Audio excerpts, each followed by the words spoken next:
तो hello friends, आपका फिर से स्वागत है आपके अपने चैनल कक्षा एटॉम में। फ्रेंड्स, इस वीडियो में मैं आपको फिर से वो इस टाइप के क्वेश्चन लेकर आया हूँ फ्रेंड्स, जो एग्जाम में बार बार रिपीट हो रहे हैं। इसके पहले भी मैंने एक नए टॉपिक पर वीडियो बनाई थी फ्रेंड्स, उसमें भी मैंने आपको इस टाइप के क्वेश्चन बताया था। अगर आपने वो वीडियो नहीं देखी है तो उसमें 10-12 क्वेश्चन बताए थे। इस वीडियो में हम अपन 17 क्वेश्चन करेंगे फ्रेंड्स। अगर 17 क्वेश्चन से आप 10-12 क्वेश्चन भी कर देते हो तो ये समझिए कि राजस्थान की नदियों को लेकर के जो टॉपिक है उसमें आपकी तैयारी बहुत अच्छी है। अब ये क्वेश्चन फ्रेंड्स ऐसे नहीं है मेरी तरफ से बनाए हुए क्वेश्चन है, ये क्वेश्चंस एग्जाम में आए हुए क्वेश्चन से। सबको ऐसा लगता है कि ये क्वेश्चंस अब दोबारा से एग्जाम में थोड़ी आएंगे। तो फ्रेंड्स, मैं आपको बता दूं ये दोबारा से एग्जाम में आ सकते हैं, क्योंकि अब जो पैटर्न है एग्जाम का पैटर्न है वो चेंज होता जा रहा है। नए नए क्वेश्चन सामने आ रहे हैं, तो इन क्वेश्चंस को आपको जानना बहुत जरूरी है। ये क्वेश्चन वही क्वेश्चन है फ्रेंड्स, जब एग्जाम दे करके जब बाहर निकलते हैं तो ज़्यादातर अभ्यर्थी ये कहते हैं कि इस वाले क्वेश्चन का आंसर तो किसी को भी नहीं आया होगा। तो ऐसा नहीं हो सकता है फ्रेंड्स। ये भी हो सकता है कि उस क्वेश्चन का आंसर ओनली आपको ही नहीं आ रहा हो, बाकी सबको आया हो, वो क्वेश्चन आपके सामने नहीं आया हो। तो इस वीडियो में अपन उन्हीं क्वेश्चंस को मैं ढूंढ कर लेके आया हूँ फ्रेंड्स, ताकि आपको एग्जाम में हेल्प हो सके। अगर आप सेकंड ग्रेड का एग्जाम दे रहे हो या फिर अगर आप थर्ड ग्रेड की तैयारी कर रहे हो फ्रेंड्स, तो आपको ये वीडियो बहुत ही हेल्पफुल लगेगी।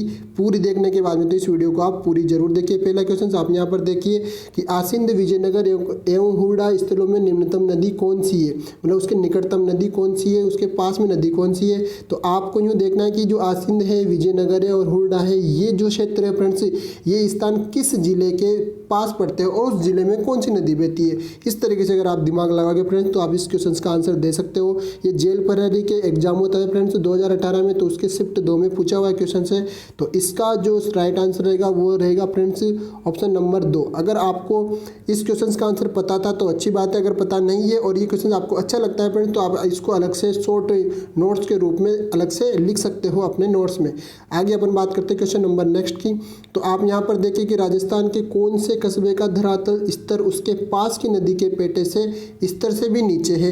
तो मतलब ये वही वाला क्वेश्चन है फ्रेंड्स जो बार बार रिपीट होता है। जैसे 2007 में ये आरएस के एग्जाम में था, वहाँ से ही ये ज़्यादा आपको देखने को मिला होगा कि जब बाढ़ आती है फ्रेंड्स तो वो किस स्थान पर आती है। पानी लूनी नदी का से संबंधित क्वेश्चन था, तो ये क्वेश्चन उसी को ही घुमा कर बनाया गया है। लेकिन यहाँ पर जो आंसर है फ्रेंड्स वो आपको लग रहा होगा कि बालोतरा है, लेकिन मैं आपको बता दूं फ्रेंड्स कि इसका राइट आंसर बालोतरा तो है ही सही।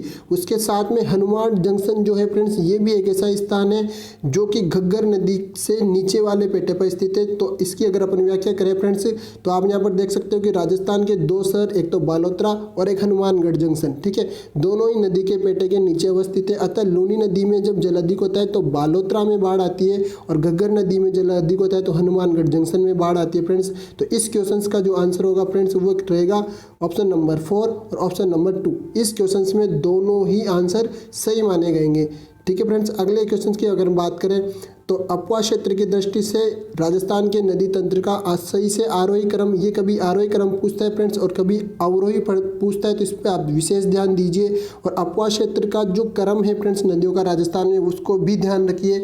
मैं आपको यहाँ पर ट्रिक बता देता हूँ फ्रेंड्स कि BLCM, ठीक है, ये अपवा तंत्र का याद रखिए। आपकी बी से क्या हो जाएगा फ्रेंड्स बनास, बी से बनास, एल से हो जाएगा फ्रेंड्स आपको यहाँ पे लूनी, और सी से हो जाएगा चंबल, और एम से हो जाएगा माही। तो बनास, लूनी, चंबल, माही ये अपवा क्षेत्र का फ्रेंड्स घटता हुआ क्रम है राजस्थान में, ठीक है। जो कि आपको यहाँ पर जब आप ऑप्शन में देखोगे बनास, लूनी, चंबल, माही, ये यहाँ पर आरोही क्रम पूछा गया है फ्रेंड्स। तो ये आरोही मतलब कि बढ़ता क्रम पूछा गया है, पहले छोटा फिर बड़ा फिर बड़ा। तो बनास सबसे लास्ट में रहेगा, बनास, लूनी, चंबल, माही। आप पीछे से देखोगे बनास, लूनी, चंबल, माही, तो ये आपको नहीं मिलेगा इस ऑप्शन में, ऑप्शन नंबर 1, 2, 3 और 4 में नहीं मिलेगा। तो इस क्वेश्चन में फ्रेंड्स बोनस दिया गया था। पटवारी 2016 में जो क्वेश्चन आया था फ्रेंड्स, ये इसमें बोनस मिला था, क्योंकि इसमें जो ऑप्शन है उन ऑप्शन में इसका आंसर नहीं है फ्रेंड्स। नेक्स्ट क्वेश्चन की अपन बात करें, इसका विस्तार आप यहाँ पर देख सकते हो फ्रेंड्स व्याख्या में। इसको अगर आपको पता नहीं हो, आपके पास नहीं हो ये मैटर, तो आप इसका स्क्रीनशॉट लेकर के देख सकते हो। बनास का जो अपवा क्षेत्र है वो सबसे ज़्यादा है, फिर लूनी का है, फिर चंबल का है, फिर माही का है। तो आपको ये क्रम याद रखना है, BLCM, ठीक है फ्रेंड्स। आगे आप देखो नेक्स्ट क्वेश्चन की, राजस्थान राज्य में भू क्षेत्र की लंबाई की दृष्टि से नदियों का सही आरोही क्रम क्या है। तो आप यहाँ पर इस क्वेश्चन को पढ़ना आना चाहिए अपने को।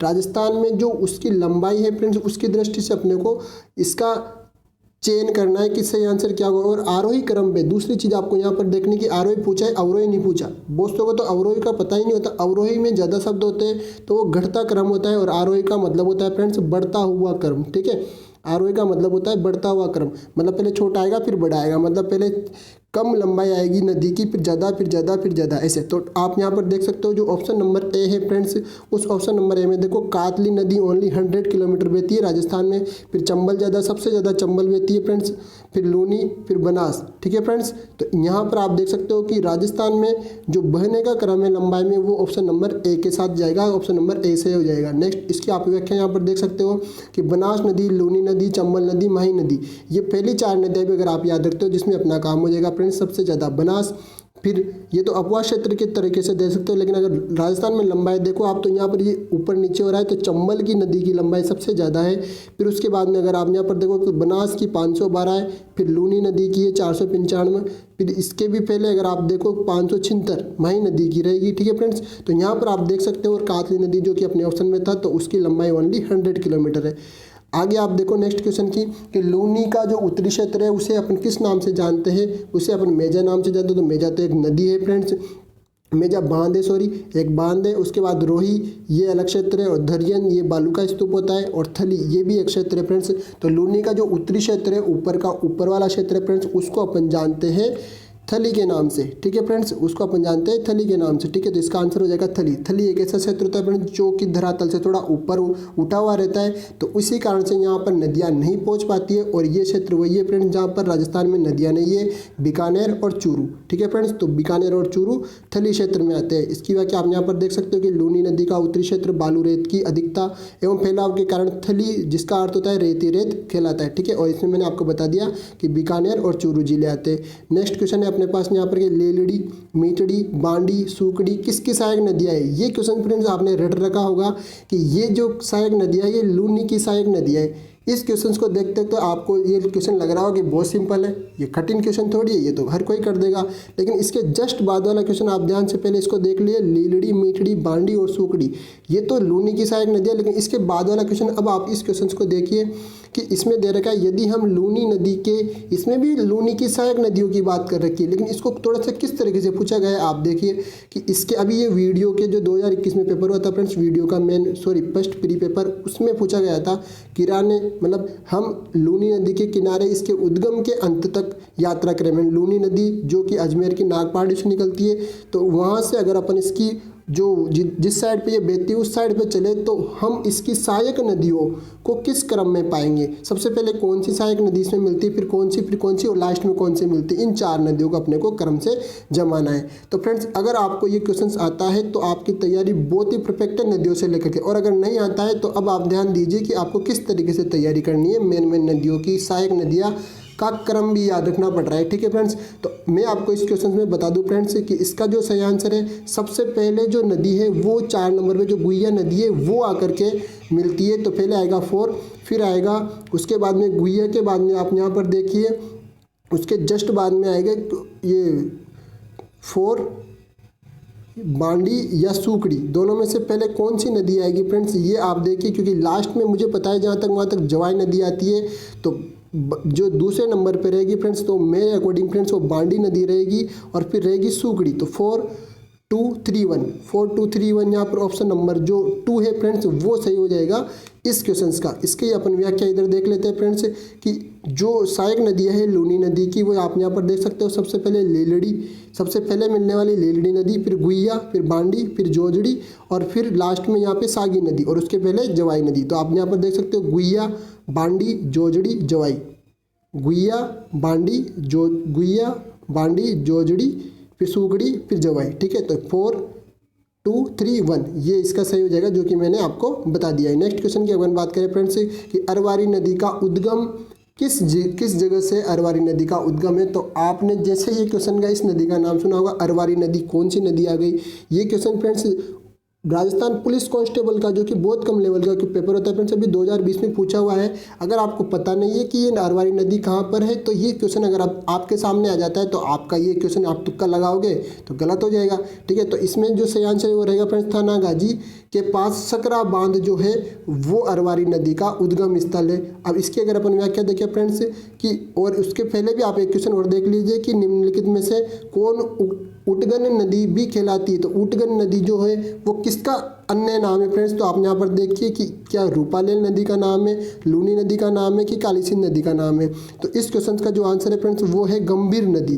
गंभीर नदी जो है वो एकदम से हो जाएगा, बाकी तीनों ऑप्शन गलत हो जाएंगे। ठीक है, तो गंभीर नदी का जो दूसरा नाम है फ्रेंड्स उसे अपन उटगन नदी के नाम से भी जानते। इसकी व्याख्या आप यहाँ पर देखिए कि राजस्थान के अलवर जिले में सरिस्का की पहाड़ियों के बीच थानागाजी के पास सकरा बांध में अरवारी नदी का उद्गम होता है। ठीक है, उसके बाद में ये सारी चीज़ें पढ़ने के बाद में आप जब यहाँ लास्ट में देखोगे फ्रेंड्स बाकी बची दो धाराएं अजबगढ़ प्रतापगढ़ के पास पलसाना के पास नामक स्थान पर मिलती है जहाँ प्रवाहित नदी को अरवारी नदी के नाम से जाना जाता है। और इसके नीचे आप यहाँ पर देख सकते हो कि उटगन नदी गंभीर नदी के रूप में प्रयागराज के पास यमुना में विलीन हो जाती है। तो गंभीर नदी जो है जो डायरेक्ट यमुना में विलीन होती है उसका दूसरा नाम है उटगन नदी। तो अभी तक अगर आपको पता नहीं है तो अब आप इस नाम को रट लीजिए, और अगर नहीं लिख रखा है तो गंभीर नदी के साइड में इसको लिख लीजिए। नेक्स्ट क्वेश्चन की अपन बात कीजिए करते हैं फ्रेंड्स कि हथमती, मेशवा, माजम और वेत्रक नदियाँ, ये जो चार नदियाँ फ्रेंड्स ये किसकी का भाग है, मतलब किसकी सहायक नदी है से पूछा गया है। तो अगर आपको पता है कि हथमती, अगर इसमें से एक नदी भी आपको पता है कि एक नदी भी पता है कि इसकी सहायक नदी होती है तो इस क्वेश्चन आपका सही हो जाएगा।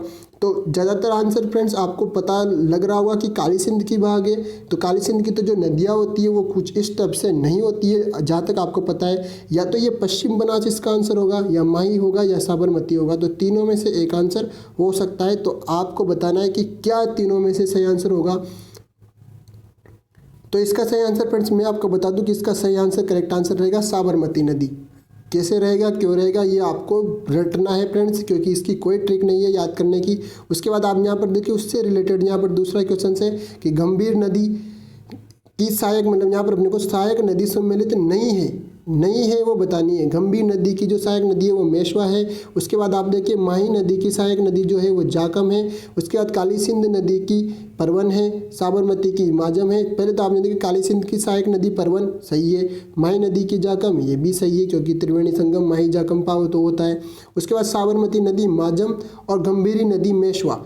अभी जस्ट इसके पहले अपन ने पढ़ा कि साबरमती, उसके पहले अपन ने पढ़ा था कि हथमती, मेशवा, माजम और वेत्रक, ये चार नदियाँ जो है ये साबरमती की, इसमें माजम आ गया तो ये साबरमती की सहायक नदी है। लेकिन मेशवा जो कि साबरमती की सहायक नदी है ये गंभीरी नदी की सहायक नदी नहीं है। ठीक है, तो इसका जो सही आंसर हो जाएगा फ्रेंड्स इस क्वेश्चन का वो हो जाएगा ऑप्शन नंबर 1। ठीक है, आगे अपन बात करें इसकी, देखो वापिस से ये बता रखी है यहाँ पर वाक्य कि साबरमती की सहायक नदियाँ वाकल, हथमती, मेशवा, वेत्रक और माजम है जो कि डूंगरपुर तथा उदयपुर से निकलती है। नेक्स्ट क्वेश्चन है फ्रेंड्स, और आपको लिए ये मैं यहाँ पर बोनस लेके आया हूँ फ्रेंड्स। आप चाहो तो यहाँ पर देख सकते हो कि जितनी भी सहायक नदियाँ है उससे रिलेटेड जो नदी है मेन नदियाँ, सारी नदियाँ नहीं है, जो मेन एग्जाम में पूछी जाती है बार बार क्वेश्चंस में, तो आप इनकी जो सहायक नदियाँ है उनको ऐसे क्रम से या फिर ओनली इस नदियों का नाम तो कम से कम याद रखो कि ये इसकी सहायक नदी है और ये इसकी सहायक नदी नहीं है। ठीक है फ्रेंड्स, तो आप इसका स्क्रीनशॉट लेकर के रख सकते हो। नेक्स्ट क्वेश्चन है कि सम्मिलित कीजिए। अब यहाँ पर सहायक नदियों से रिलेटेड फिर क्वेश्चन आ गया कि चंबल नदी, लूनी नदी, माही और बनास किसकी इसकी सहायक नदियाँ। अब ये जो मिलान वाले क्वेश्चन होते हैं फ्रेंड्स, अगर आप इसमें से 2 या 3 भी आपको सही होते हैं, 2 भी अगर आपको आते हैं तो ये क्वेश्चन आपका सही हो जाता है। तो मैं आपको बिना टाइम खर्च किए यहाँ पे बता दूं कि चंबल नदी की जो है वो सहायक नदी, अगर इसके पहले मैंने जो स्क्रीनशॉट लेने के लिए बोला है उसमें देखोगे तो उसकी चंबल की सहायक नदी है बामनी। लूनी की जो सहायक नदी है फ्रेंड्स, लूनी की सहायक नदी आपको देखा होगा तो वो है बांडी। उसके बाद में माही की जो सहायक नदी है वो हो जाएगी अनास, और बनास की सहायक नदी हो जाएगी मानसी। ठीक है फ्रेंड्स, मानसी को यहाँ पर न पूरा आएगा। ठीक है, तो यहाँ पर इसका आंसर हो जाएगा 3, फिर 1, फिर 4, फिर 2, 3, 1, 4, 2, ये है ऑप्शन नंबर डी में। ठीक है फ्रेंड्स, तो क्वेश्चन ऑप्शन नंबर 4 सही हो जाएगा। नेक्स्ट क्वेश्चन की अगर अपन बात करें, नारायण सागर बांध कहाँ पर स्थित है। बांध से रिलेटेड 4-5 क्वेश्चन ऐसे हैं फ्रेंड्स जो मुझे मिले, तो मुझे लगा कि आपको बता देने चाहिए, क्योंकि ये क्वेश्चन बहुत कम आपके सामने आए होंगे। तो यहाँ पर देखिए कि नारायण सागर बांध जो है वो कहाँ पर है, अजमेर में, कोटा में, उदयपुर में या सीकर में। तो मैं आपको बता दूँ फ्रेंड्स, यहाँ पर जो नारायण सागर बांध है वो अजमेर में है, तो इसका आंसर हो जाएगा 2। नेक्स्ट क्वेश्चन की अपन बात करें, इसकी व्याख्या देखो कि ये खारी नदी पर है और अजमेर जिले में है, और इसे अजमेर जिले का समुद्र भी कहते हैं। ठीक है फ्रेंड्स, याद रखना है इसको कि इस टाइप से भी पूछ सकता है कि अजमेर जिले का समुद्र किस बांध को कहते हैं या किस नदी पर ये बांध हुआ है। ठीक है फ्रेंड्स, आगे आप देखिए छापी बांध किस जिले में है, तो छापी बांध जो है फ्रेंड्स वो झालावाड़ जिले में है। नेक्स्ट क्वेश्चन आप यहाँ पर इसकी व्याख्या देख सकते हो कि भीमसागर, छापी, गागरीन, पिपलाद, ये चारों बांध जो है ये, और चोली बांध, ये 5 बांध जो है वो झालावाड़ नदी में है। ठीक है फ्रेंड्स, आगे क्वेश्चन देखिए आप, निम्नलिखित में से कौन सा बांध कोट बांध भी कहलाता है। अब ये आपने पहले सुना ही नहीं होगा कि कोट बांध के नाम से भी कोई बांध होता है क्या। अब आप ऐसे सोच रहे होंगे फ्रेंड्स कि ये जो क्वेश्चन है ये कभी कभी तो पूछे जाते हैं। अब मैं बताऊं आपको कि अभी जिस जिले में मैं रहता हूं, 12 जिले में, तो 12 जिले में एक तालाब है लेवा के नाम से, लेवा तालाब। ठीक है फ्रेंड्स, तो जो सिंचाई से संबंधित जितने भी सिंचाई से संबंधित जो क्वेश्चन आया था वहाँ पर, अभी जो अपन ने ये वीडियो का एग्जाम दिया था 2022 में, तो वहाँ पर इस लेवा तालाब को टारगेट कर करके क्वेश्चन बना करके पूछ लिया गया है कि ये जो लेवा तालाब है ये किस जिले में पड़ता है। तो जब क्वेश्चन इतना डीप में जा करके पूछ सकते हैं, तो ये कोट बांध भी आराम से पूछ सकते हैं कि कोट बांध जो है ये किसका दूसरा रूप है या किसका नाम है। ठीक है फ्रेंड्स, तो मैं इस क्वेश्चन में आपको डायरेक्ट आंसर बता देता हूँ कि इसका आंसर जो है वो होगा सरजू सागर। इसकी व्याख्या देखिए अपन, तो आप यहाँ पर देख सकते हो कि सरजू सागर बांध जिसे कोट बांध के नाम से भी जाना जाता है। ठीक है, ये कहाँ पर है, साकमरी पहाड़ियों पर एक बांध है जो झुंझुनू जिले में, ठीक है, उदयपुर वाटी से 13 किलोमीटर दूरी पर स्थित है। इसका निर्माण 1923-24 के बीच में सिंचाई और जल भंडारण के लिए कराया गया था। ठीक है फ्रेंड्स, नेक्स्ट क्वेश्चन आप देखें, नवनेरा बांध किस तहसील में स्थित है। तो नवनेरा बांध जो है फ्रेंड्स वो दिगोद तहसील में स्थित है, जो कि कोटा की तहसील है फ्रेंड्स, कोटा जिले की, और ये शायद काली सिंध नदी पर है। ठीक है, इसकी व्याख्या आप यहाँ पर देखिए, कोटा जिले की दिगोद तहसील में अब्रा गांव में स्थित है, और काली सिंध जो नदी है फ्रेंड्स उसकी सहायक नदी है, सॉरी काली सिंध नदी पर ही ये बांध है, जो कि कहाँ पर है, दिगोद में है, जो कि कोटा जिले की तहसील है। आगे आप देखिए, राजस्थान के 13 नदी बेसिनों में से कुल सतही, बहुत इंपॉर्टेंट क्वेश्चन है फ्रेंड्स, घुमा के इस क्वेश्चन को पूछा जाता है बार बार। तो इसमें पूछा गया है कि 13, पहले तो यूँ पूछ सकता है टोटल कितने नदी बेसिन है, तो यहाँ से पहले पता चल जाएगा आपने को कि राजस्थान में टोटल 13 नदी बेसिन है, इसमें से कुल सतही जल की जो संभाव्यता है वो कितनी है। तो इसका डायरेक्ट आंसर मैं बता देता हूँ फ्रेंड्स, 15.86 मिलियन एकड़ फुट। ठीक है फ्रेंड्स, इसको आपको याद रखना है, लिख करके रख लो एक तरफ से। ठीक है फ्रेंड्स, इसके साथ ही ये क्वेश्चंस पूरे होते हैं फ्रेंड्स। इसकी व्याख्या आप यहाँ पर देख लीजिए कि जो जितनी भी यहाँ पर राजस्थान में लगभग 2,23,25,51 हेक्टेयर क्षेत्र खेती युक्त है, परंतु राज्य के आंतरिक जल स्रोत की सतही क्षमता अनुमानतः यहाँ पर 15.86 MAF। ठीक है फ्रेंड्स, मिलियन जो भी है इसकी फॉर्म। राष्ट्रीय क्षमता जो है फ्रेंड्स वो इस जो पूरी राष्ट्रीय क्षमता है देश की, उसका ये टोटल 1.16% है। अब आपको लग रहा होगा कि ये क्वेश्चंस नहीं आया है, ये जो मैं यहाँ पर बता रहा हूँ 1.16%, इससे रिलेटेड भी क्वेश्चन पूछा गया है। वहाँ पर पूछा गया था कि राष्ट्रीय क्षमता में कितना प्रतिशत योगदान है इसका। ठीक है फ्रेंड्स, तो कुल मिलाकर के क्वेश्चंस आपको बताने का मेरा मकसद ये था कि अगर ये क्वेश्चंस आपके सामने आ जाते हैं सेकंड ग्रेड में, थर्ड ग्रेड में, तो आपके क्वेश्चन सही हो, गलत ना हो। राजस्थान का एकीकरण से लेकर के मैंने 12 क्वेश्चंस आपको इंपॉर्टेंट बताए थे, इसी टाइप के क्वेश्चंस थे वो। तो अगर उसमें से अगर आपको 10 भी आता है फ्रेंड्स, तो आपकी तैयारी बहुत अच्छी है। अगर ये वीडियो नहीं देखा है तो आप जा करके देख सकते हो। तो अगर आपको ये वीडियो भी अच्छा लगा हो तो इस वीडियो को लाइक कीजिए, और अगर आपको और अच्छा लगा हो तो आप इस वीडियो को लाइक करने के साथ ही चैनल को सब्सक्राइब कर सकते हैं, ताकि आपको इस टाइप के चैनल्स पे जो वीडियो आती है फ्रेंड्स वो जल्दी से जल्दी आपके सामने आ पाए। तो मिलते हैं नेक्स्ट वीडियो में। Thank you.